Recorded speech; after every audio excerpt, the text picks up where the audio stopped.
A'udzubillahiminasyaitonirrajim. Bismillahirrahmanirrahim. Assalamualaikum warahmatullahi wabarakatuh. Alhamdulillahirabbil alamin wa bihi nasta'in ala umurid dunya waddin.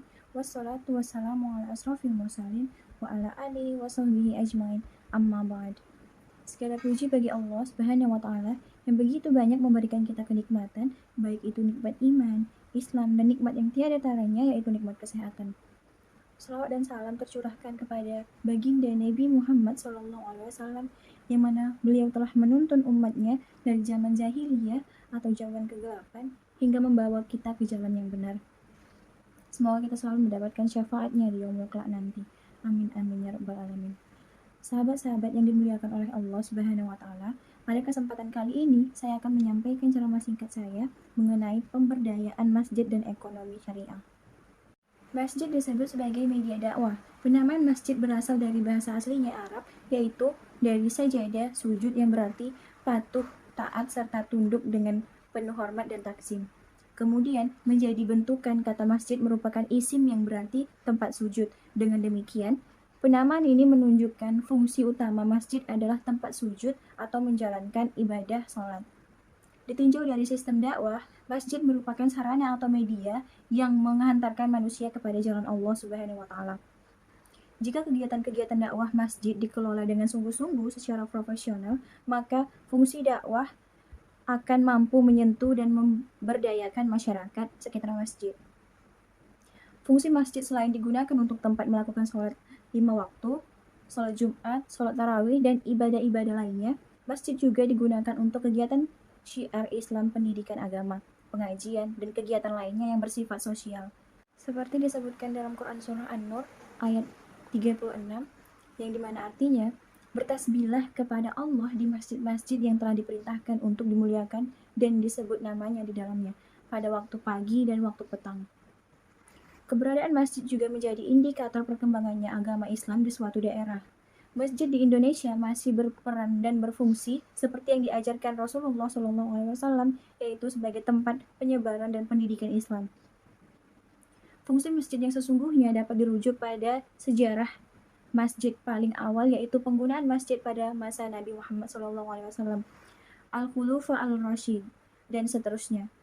Pada masa-masa itu, masjid paling tidak mempunyai dua fungsi, yaitu fungsi keagamaan dan fungsi sosial.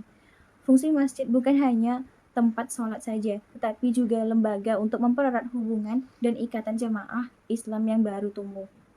Nabi SAW menggunakan masjid sebagai tempat menjelaskan wahyu yang diterimanya, memberikan jawaban atas pertanyaan-pertanyaan para sahabat tentang berbagai macam masalah, memberi fatwa, mengajarkan agama Islam, membudayakan musyawarah, menyelesaikan perkara-perkara dan perselisihan-perselisihan, tempat mengatur dan membuat strategi militer, dan tempat menerima perutusan-perutusan dari semenanjung Arabia. Masjid dalam sejarah peradaban Islam juga disebut sebagai sarana untuk melakukan dakwah dan pengembangan sumber daya ekonomi umat Islam. Setiap jamaah dalam membangun masjid berorientasi untuk melakukan dakwah dan sekaligus memberdayakan ekonomi jamaah dan masyarakat yang ada di sekitar masjid. Ada sebuah cita-cita besar tentang revitalisasi fungsi masjid sebagai wadah melakukan dakwah dan pemberdayaan umat. Harapan dan cita-cita besar ini merupakan suatu yang sangat historis dan sesuai dengan konteksnya dalam Islam. Idealnya, masjid adalah pilar utama dan terpenting bagi pembentukan masyarakat Islam. Karena itu, masyarakat Muslim tidak akan terbentuk secara kokoh dan rapi kecuali dengan adanya komitmen terhadap sistem, akidah, dan tatanan Islam. Hal ini tidak akan dapat dimunculkan kecuali di masjid. Sedangkan yang dimaksud dengan pemberdayaan yaitu suatu upaya yang dilakukan oleh seseorang maupun kelompok melalui berbagai kegiatan pemberian keterampilan, pengembangan pengetahuan, penguatan kemampuan, atau potensi yang mendukung agar dapat terciptanya kemandirian dan keberdayaan pada masyarakat, baik itu dari segi ekonomi, sosial, budaya, maupun pendidikan untuk membantu memecahkan berbagai masalah-masalah yang dihadapi. Di dalam Al-Quran dijelaskan betapa pentingnya sebuah perubahan. Sebagaimana firman Allah dalam surah Ar-Ra'd yang dimana artinya baginya manusia ada malaikat-malaikat yang selalu menjaganya bergiliran dari depan dan belakangnya. Mereka menjaganya atas perintah Allah. Sesungguhnya Allah tidak akan mengubah keadaan suatu kaum sebelum mereka mengubah keadaan diri mereka sendiri. Dan apabila Allah menghendaki keburukan terhadap suatu kaum, maka tak ada yang dapat menolaknya dan tidak ada pula dilindungi bagi mereka selain Dia.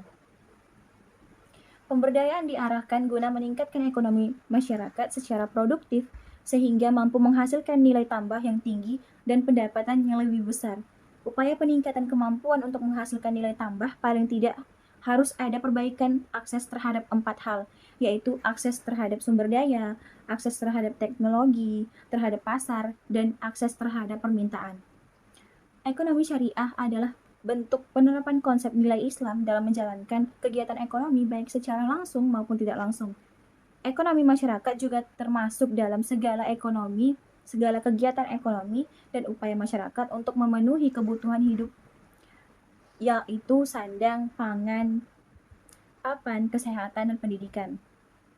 Dengan demikian dapat dipahami bahwa pemberdayaan masjid dan ekonomi syariah merupakan suatu upaya untuk meningkatkan kemampuan atau potensi masyarakat dalam kegiatan ekonomi dalam konsep nilai Islam guna memenuhi kegiatan hidup yang baik serta meningkatkan kesejahteraan mereka dan dapat berpotensi dalam proses pembangunan nasional.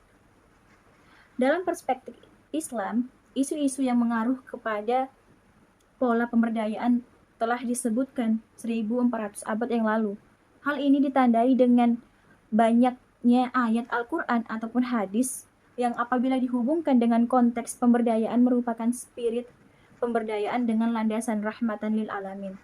Masjid selain menjadi pusat aktivitas dakwah untuk syiar nilai-nilai Islam dalam kehidupan masyarakat yang sangat majemuk seperti sekarang ini, masjid juga berperan dalam menyelesaikan persoalan pendidikan, sosial, budaya, sosial kemasyarakatan, dan terutama sosial ekonomi masyarakat. Ada juga sebagian jemaah yang mengharapkan dia dapat mempercayakan modal dan saham mereka untuk pemberdayaan ekonomi masjid sebagai sarana untuk aktivitas dakwah yang melampaui batas-batas etnis, budaya, maupun latar belakang sosial.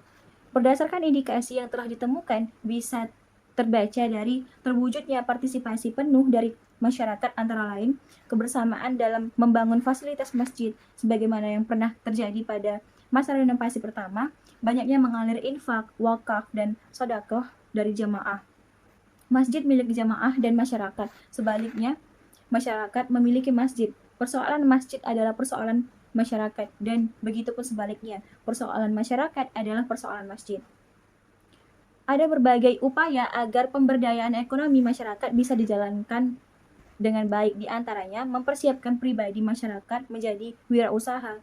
Karena kiat Islam yang pertama dalam mengatasi masalah kemiskinan adalah dengan bekerja. Adapun bentuk pemberdayaan masjid pada zaman Rasulullah SAW yang meliputi beberapa aspek, diantaranya yaitu yang pertama, pemberdayaan aspek spiritual. Pemberdayaan aspek spiritual sudah diawali ketika di Makkah dan Rasulullah berhasil membentuk komunitas kecil kaum muslimin yang selanjutnya menjadi pionir-pionir pejuang dakwah di Madinah bersama Nabi SAW. Ketika terjadi tekanan dari kaum Quraisy dan posisi kaum muslimin sangat sulit untuk menjalankan ibadahnya, Rasulullah SAW memilih hijrah ke Madinah. Kegiatan hijrah Nabi ke Madinah diawali oleh para sahabatnya. Setelah sekitar 7 bulan, Nabi SAW menetap di rumah seorang Bani An-Najjar yang bernama Abu Ayyub. Di lokasi itu pula, tepatnya di depan rumah Abu Ayyub, Rasulullah membeli sebidang tanah milik 2 orang yatim, yaitu Sal dan Suhail, yang selanjutnya digunakan pembangunan masjid yang dikenal dengan Masjid Nabawi. Selanjutnya, setelah selesai dibangun masjid dan di sisi masjid itu juga dibangun tempat tinggal Nabi Muhammad SAW. Dengan sangat sederhana, Nabi SAW juga turun langsung dalam pembangunan masjid, memindahkan bata dan bebatuan yang diikuti oleh para sahabat dari kalangan Muhajirin dan Ansor.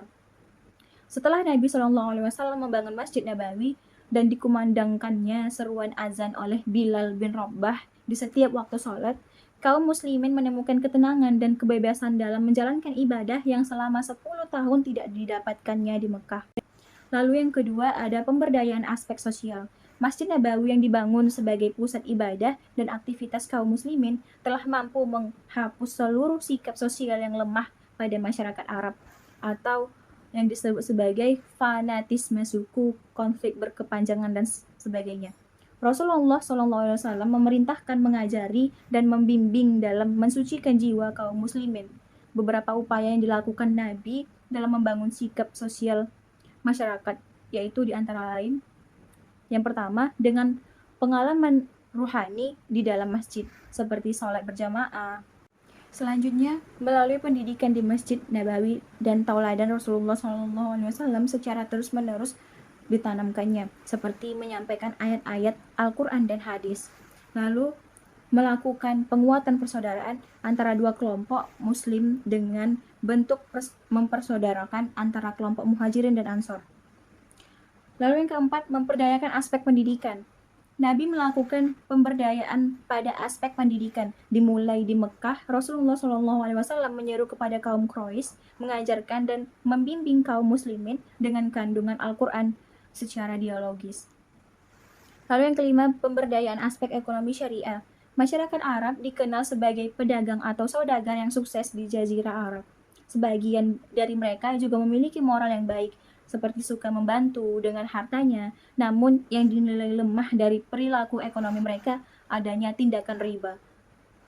Perilaku riba melahirkan kelompok orang kaya yang sangat mencintai kemewahan di satu pihak dan kelompok lemah yang terlilit di pihak lain. Di Madinah, orang Yahudi yang menguasai pasar ditemukan Rasulullah SAW biasanya melakukan kecurangan. Kondisi inilah yang menggerakkan Rasulullah SAW untuk memperbaiki perilaku ekonomi masyarakat.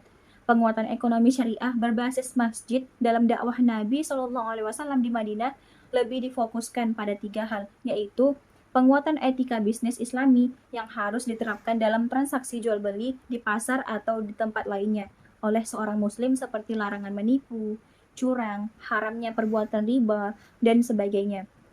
Lalu dengan membangun ikatan persaudaraan di kalangan muhajirin dan ansor, bantuan dari pihak ansor kepada kaum muhajirin yang sedang lemah dalam ekonomi. Secara perlahan, muhajirin merintis perekonomiannya dengan bantuan modal.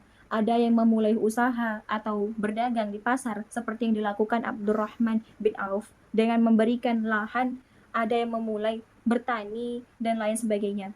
Sehingga lama-kelamaan kaum muhajirin menjadi mandiri dan tidak hidup dengan ketergantungan, sekalipun mungkin ada sebagian kecil.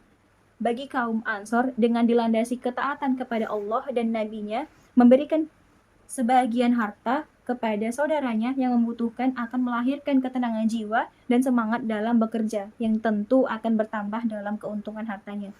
Lalu yang ketiga, dengan mendirikan pasar di sekitar Masjid Nabawi. Pendirian pasar bagi kaum muslimin merupakan langkah pemberdayaan ekonomi umat Islam, yaitu menyediakan lembaga ekonomi umat Islam sekaligus langkah awal penerapan sistem ekonomi Islam. Di pasar ini, Nabi melarang adanya tindakan penipuan dalam jual beli dan juga larangan memungut pajak seperti yang biasa dilakukan oleh orang Yahudi. Sepertinya hanya itu yang bisa saya sampaikan mengenai pemberdayaan masjid dan ekonomi syariah. Semoga segala sesuatu yang telah saya sampaikan dapat bermanfaat bagi kita semua. Untuk itu, lebih dan kurangnya, saya memohon maaf kepada Allah, saya memohon ampun. Wassalamualaikum warahmatullahi wabarakatuh.